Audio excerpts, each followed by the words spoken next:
surga, dikuduskan namamu, nyatakan kuasamu Tuhan, lawat kami secara pribadi. Kehendak Elohim terjadi dalam hidup kami, kuasa Elohim bekerja. Bebaskan kami dari yang jahat. Kuasa Roh Kudus melawat kami secara pribadi, mereka mendengar program ini, banyak pertobatan, keselamatan, dan nama Tuhan dimuliakan. Di dalam nama Yesus. Amin. Amin, amin, haleluya. Terima kasih dalam Tuhan, kita buka Alkitab kita dalam Injil Yohanes pasal 10 ayat 8 sampai dengan ke 10. Semua orang yang datang sebelum aku adalah pencuri dan perampok, dan domba-domba itu tidak mendengarkan mereka. Akulah pintu, barang siapa masuk melalui aku, ia akan selamat, dan ia akan masuk dan keluar dan menemukan padang rumput. Pencuri datang hanya untuk mencuri dan membunuh dan membinasakan. Aku datang supaya mereka punya hidup dan mempunyainya dalam segala kelimpahan. Amin. Nah, Alkitab berkata bahwa Yesus datang untuk menyelamatkan, kelimpahan, dan memberi kita hidup yang kekal. Tetapi setan datang adalah untuk mencuri, membunuh, dan membinasakan. Setan tidak ada tujuan menolong manusia.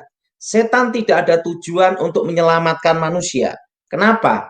Karena setan tahu tidak diampuni. Nah, setan tidak diampuni.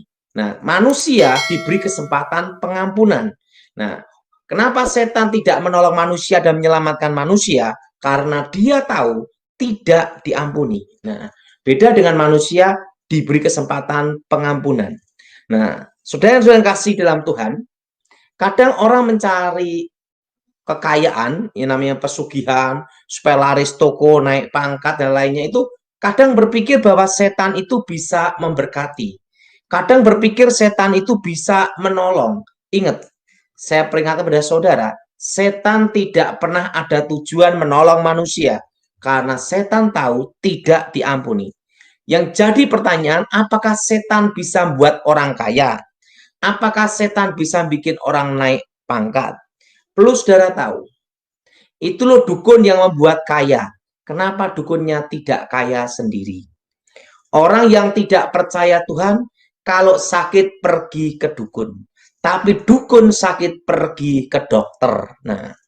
Nah, itu loh kalau mau kaya pergi ke kuburan keramat ini. Kenapa juru kuncinya tidak kaya sendiri?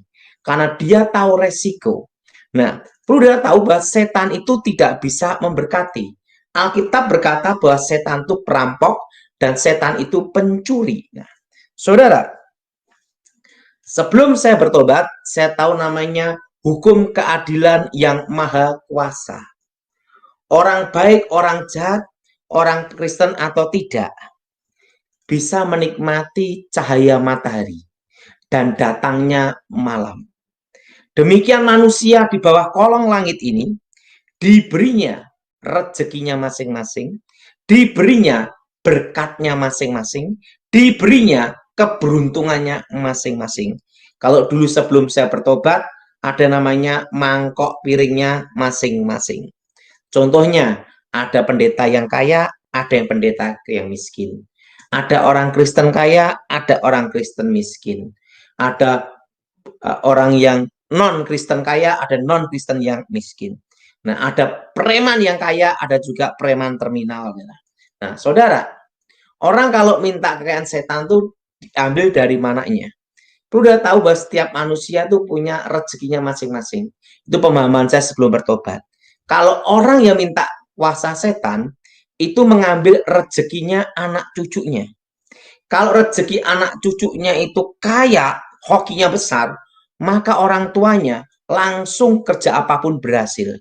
Tetapi setelah orang tuanya mati, anak cucunya ini kerja apapun bangkrut, gagal, habis. Kenapa? Karena rezekinya sudah, berkatnya sudah diambil dulu sama orang tuanya. Dan orang yang minta kekayaan sama setan, menjual jiwanya pada setan, itu kena kutukan, tidak bisa menikmati kekayaan itu. Yaitu stroke, sakit penyakit, mati ndak, hidup ndak. Keluarga hancur.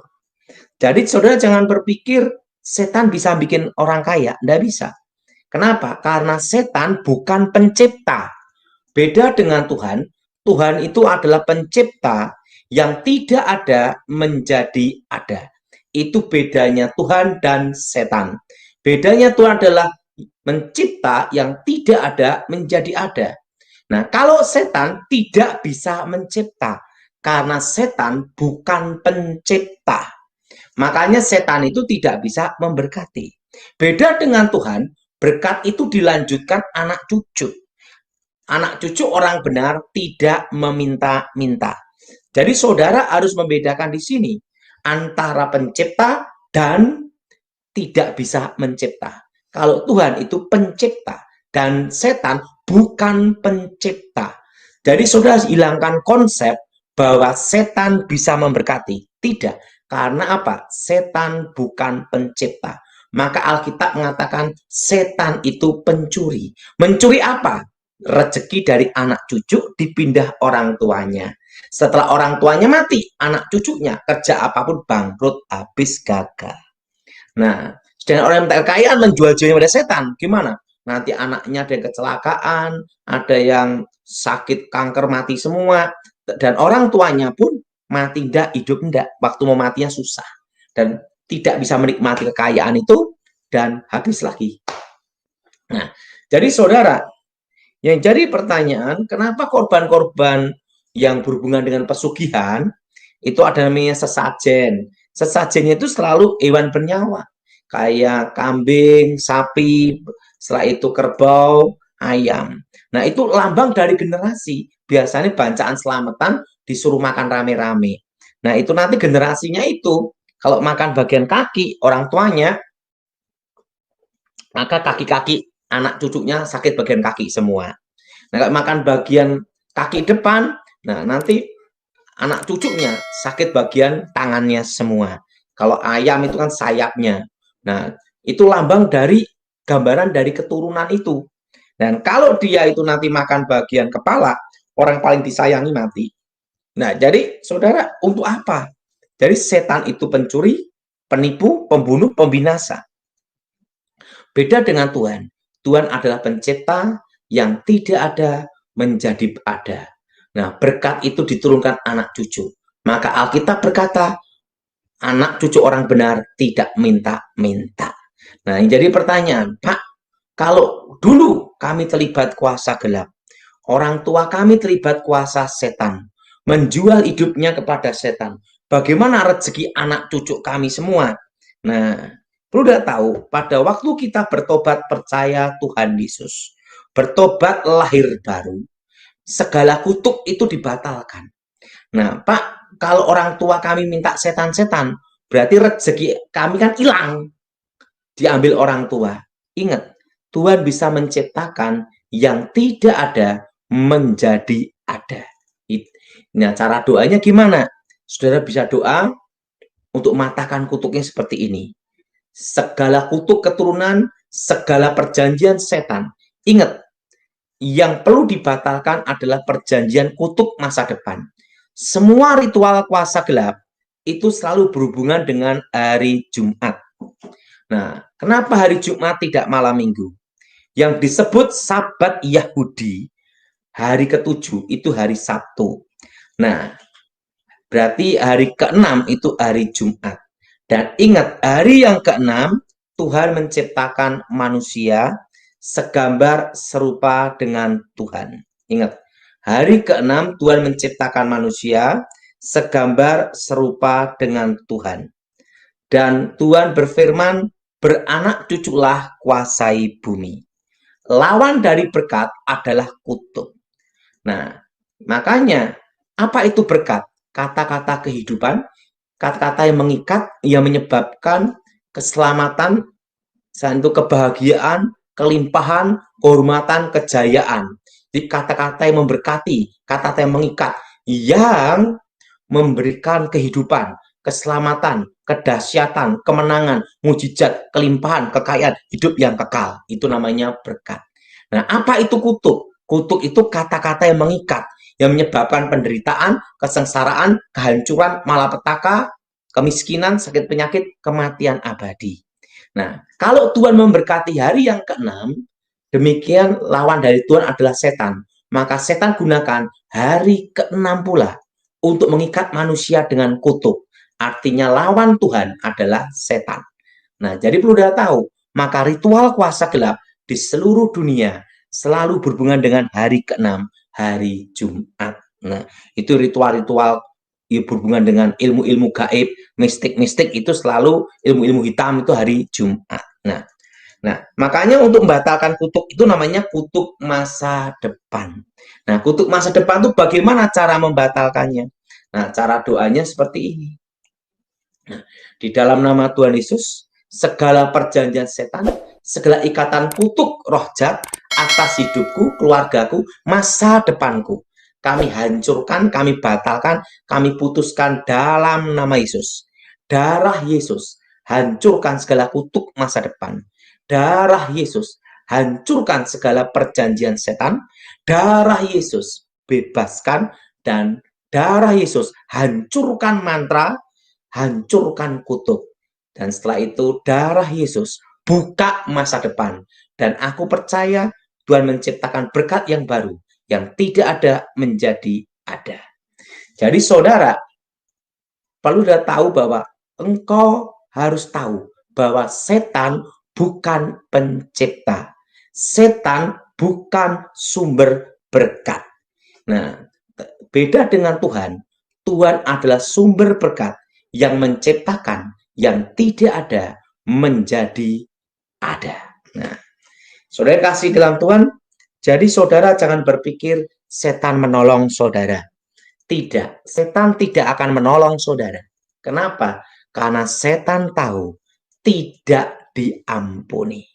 Jadi saudara harus ada garis jelas sekali bahwa ingat, setan tidak diampuni. Dan setan tidak ada tujuan menolong manusia. Beda dengan manusia, karena manusia diberi kesempatan untuk diampuni di dalam nama Yesus Kristus. Nah, saudara kasih dalam Tuhan, saya mendapat pesan Tuhan, saya masih ingat, itu kejadian waktu saya lulus sekolah Alkitab. Waktu itu saya berpikir jadi hamba Tuhan, jadi pendeta itu susah sekali. Makanya saya ambil keputusan untuk bisnis. Suatu kali tiba-tiba Tuhan bicara sama saya, Daud, engkau udah waktunya pulang ke rumah Bapa. Saya ngomong sama Tuhan, Tuhan, kalau engkau beri aku kesempatan, umurku diperpanjang, walaupun sesaat saja, aku melayani engkau sungguh-sungguh. Nah, waktu itu apa yang terjadi? Saya singkat aja. Tiba-tiba saya boncengan sama teman, naik motor, saya masih ingat itu. Naik motor, berdua, kenceng, arah ke Wonogiri, kecelakaan. Duar, tabrakan. Waktu kecelakaan tabrakan, roh saya dibawa Tuhan, dibawa malaikat ke surga. Disitulah saya ditunjukkan masa depan. Apa yang akan terjadi dari awal hidup saya sampai nanti masa tua saya. Nah, seperti saat ini, saya ini hanya ditunjukkan hidup saya itu dari waktu itu sampai hanya umur 45. 45 ke atas, saya tidak ditunjukkan lagi. Dan saudara berdoa, percaya kuasa Tuhan memberkati, menolong, dan menyelamatkan saudara. Tuhan, nyatakan kuasa-Mu Tuhan, yang mendengar program ini, yang melihat program ini, dilawat Tuhan, dijamah Tuhan, dilawat Tuhan secara pribadi. Kehendak Tuhan jadi dan kehendak Elohim terjadi. Kuasa Yesus bekerja, kuasa Roh Kudus bekerja. Nyatakan kuasa kasih-Mu Tuhan, yang mendengar program ini dilawat Tuhan secara pribadi, dan nama Yesus ditinggikan dan dimuliakan. Berkati firman-Mu, berkati kami semua, dan nama Yesus ditinggikan. Lawat kami semua Tuhan. Belajar dari Matius 22 ayat 37. Jawab Yesus kepadanya,